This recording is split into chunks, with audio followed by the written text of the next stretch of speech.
Namaskar. I'm the guy who has driven a million miles, million kilometers to get to the stage. It's been a 30-year-old journey. It's a continuing journey. I'm really the guy who's actually taken the road least traveled physically. Everybody keeps talking about a road least traveled. It's in a what you call literary sense. I am the guy who has really taken the road least traveled. Every time somebody interacts with me, nowadays the fashion is to go and Google search. They Google search my name Kumar. What do they find? They find one set of search parameter which says I'm a chartered accountant. Oh, boring guy, Then it goes on to say, oh, this guy is also an energy consultant, merchant banker. Oh, even more boring, must be making lots of money. And then there is a 3/4 of that search comes up with things like, ask Kumar, he will tell you how to go to Ladakh. Ask Kumar, he will tell you how to go to Madurai. Ask Kumar, he will tell you what is the food to eat in Delhi. People get bewildered. I said, I've had my clients come and ask me, are you the same guy? Yeah, it's the same guy. So it's been a very, very long journey. I'm an old guy, so you can see a lot of white hair. And it's been 30 years I've been driving. People want to say, I told you, who is HVK? I'm a chartered accountant and all that. I was a rebel when I was a child, You never listen to your parents. They tell you, don't do this, beta. When I was a kid, the biggest technological innovation of the time was a ballpoint pen. Ballpoint. We used to go on holidays. What is a holiday? You're old, you go to Varanasi, Banaras for a pilgrimage, or we all get together and go in a train to a wedding in the family. That was holiday. Things have changed. India has changed. We now have a lot more aspirations those days.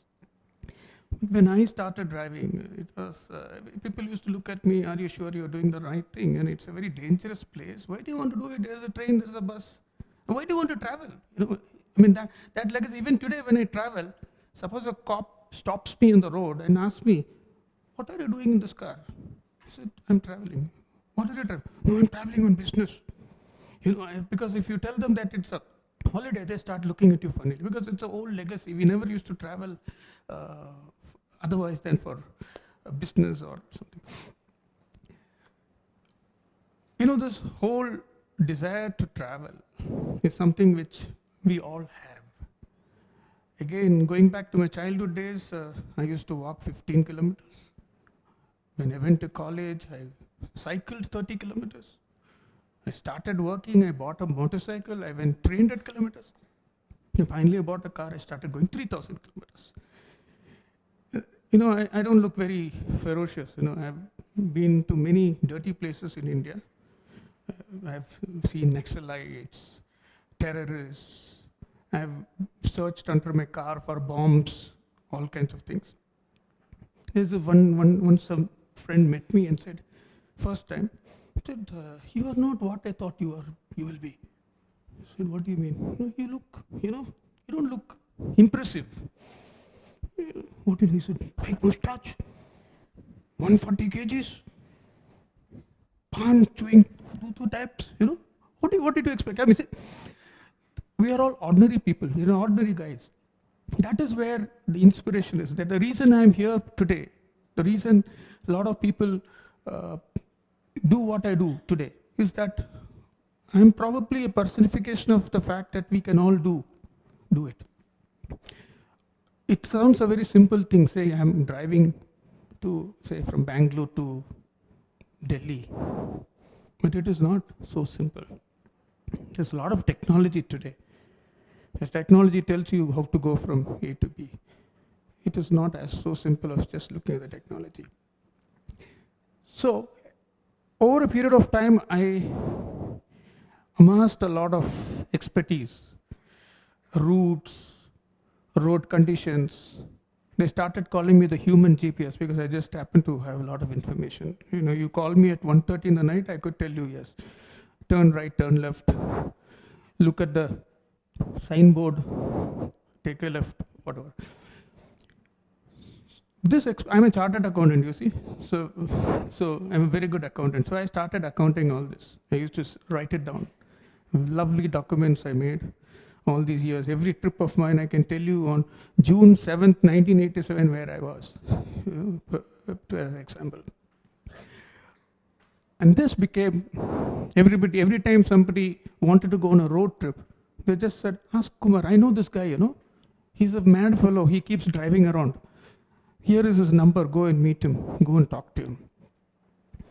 Then the online world happened. Some 10, 15 years ago, we got good internet, we had blogs, travelogues. So you had Google, so you start searching road trip to Ladakh, H.V. Kumar. Road trip to Mysore, H.V. Kumar. So that was how small the world was at the time. So people started asking me. I started writing travelogues, blogs, became more well-known. Whenever Google could not find an answer, it used to point to my name, approximately. So that is what happened. So the whole thing became, I used to be called Mr. India Highways in those days. Then one day when Facebook came, sometime in 2008, there was a small community formed in the Facebook. Today we call it the HVK Forum, we call it the HiVayKing Club, we call it so many different names. This community today is a 20,000 member Facebook community. The beauty of this community is that it is a vibrant community where we know each other. It's not just an online forum. We all know each other. We call ourselves a family which supports you when you travel on the highways. Each one of us documents. When we travel, we share experiences. We talk about roads. We talk about places we saw. We share our photographs. It's an amazing community where we have friends across the country. Suppose tomorrow you go to a town like Bagalkot. I can bet you that there will be a guy who knows you there. Suppose you go to a place like Silchar and you wanted to have the best food, I would probably be able to help you, or the community would probably help you to get there. So this is how the community has developed. So we are now probably India's largest online highway community. And we have decided, over the period, we have built ourselves with the power of networking. We have done a lot of things. We have for example, whenever we travel, we stay in a good hotel. So we tell each other, look, this is a good hotel. So today we have 800 hotels of this kind across India, which we share experiences. Like today we help each other, we tell them, you want to stay in a hotel? This is the hotel. Safety on the highways is very important. So we emphasize drive safety. Where the government tells you wear a seat belt in the front seat, we say wear it in the rear too. We do fire drills in our cars. Suppose there's a fire in your car, how do you get out? Is the car equipped? There are plenty of things like that. Recently, we have bought an app of our own where we can track each one of our members, wherever they are. Basically, not to spy on them. Essentially, a lot of people, when they go to remote places like, say, Kashmir or Ladakh, they feel insecure. They want somebody to be watching over. They want to be known that, yes, I am there. If something happens to me, somebody knows where we are. So one of the most important things which we have been doing recently is something which we call the GS initiative. Driving on the Indian highways is a very dangerous task. High risks, poor medical infrastructure, and almost every other day, at least one of my friends has an accident somewhere. I mean, when I said I have a 20,000 member family, so it's a large family. It grows at 150 members every week. How do we help them? Every time there is a traumatic experience. So today we have what we call an emergency response group. Every state in India, we have people who are there to deal with an accident. If suppose one of you has an accident, yes, call us. We have a helpline, we have a national helpline. We have WhatsApp groups, every state in India. I get 10,000 messages a day in my WhatsApp groups, just give you a sense of the volume. You have people who were there to help you. At 11:30 in the night, one ping, and there'll be 10 people waiting to respond to what happened to you. Where is the accident? What do you want us to do? We have doctors in our community, we have lawyers in our community who network with each other and help you. It's a very unique thing which we have been doing.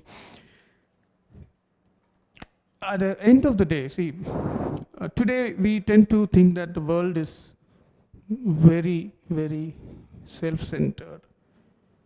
Most of the time we are all in our own businesses and our personal lives.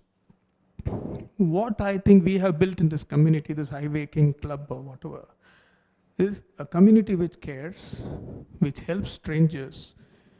None of us know each other. With 20,000, but each of the 20,000 is engaged. They know what the other is doing. And they have a desire to help, which is something which is very rare in today's times. And that is actually one of the silver linings I must comment to you, that the world, India, is a very friendly place. With many friendly people, be friendly, engage with friendly people. They are there to help you. The second thing I want to say is that today we tend to rely too much on technology. Machines seem to be running the world. Wrong thing to say in Bangalore because it's the highest technology city in India and probably the world. But machines running. But behind that, there is a human face. In the small thing which we do, like supporting each other in the Indian highways, a safety net as we call it, we have the human face. We are not app-driven. We have a human face. We have people to talk to. Every time, anytime, you can talk to each other and help each other. Third, social media, internet, Facebook, WhatsApp, whatever, gives you the ability to network. The networking is, in 2 words, is simply awesome. You can reach anybody. What you do can influence a lot of people, inspire, if you may put it, but more importantly, connect. And that is where we keep saying that when you travel, we travel with you. Thank you.